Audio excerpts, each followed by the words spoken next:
Кој стопанисува со спортското игралиште лоцирано веднаш до градинката на основното училиште Александар Македонски во Ново Лисиче? Алфа дознава дека тоа пред извесен период било дадено под концесија на близок човек на градоначалникот на аеродром Златко Марин, откако општината го раскина договорот за користење склучен со ФФМ. Според наши информации, игралиштето сега го користи извесен фудбалски клуб Аеродром 2018. Дали клубот има решение да го стопанисува и што стои во документот ако истиот постои, Алфа побара официјално одговор од општината. 2 дена од кабинетот на Златко Марин молчат. Алфа побара одговори и на терен. Во моментот кога нашата екипа беше таму, можеа да се забележат само деца кои тренираат. Тие беа дојдени од Битола. Игралиштето овде во скопската населба Ново Лисиче денеска беше отворено само за деца од Битола.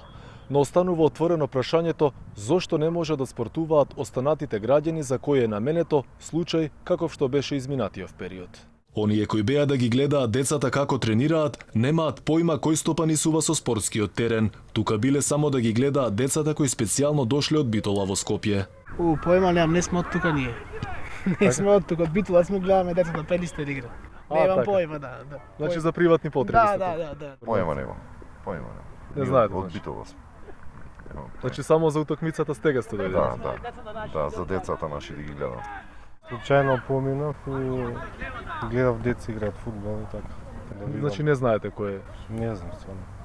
Според извори на Алфа во општината во мај 2018 на предлог на градоначалникот била донесена одлука да се раскине договорот со претходниот стопанственик, а тоа била Фудбалската федерација на Македонија. За потоа неговиот клуб кој во своје име ја содржи годината 2018 да почне да го користи. Она што дополнително повеќе ја мати историјата е што општината објави тендер во месец август лани за закупување на конкретниот фудбалски терен и тоа со почетна цена од над 1000 евра месечно, но јавниот повик тогаш пропадна и никој формално правно не го доби игралиштето за да го работи. Како тогаш дејноста ја врши фудбалскиот клуб Аеродром 2018, за сега останува енигма. Инаку фудбалското игралиште е дел од проектот на претходната влада и Агенцијата за млади и спорт за изградба на 100 повеќе наменски игралишта низ цела држава. Сега останува отворено прашањето кој го има земено под концесија и кој го користи фудбалското игралиште во Скопско Ново Лисиче.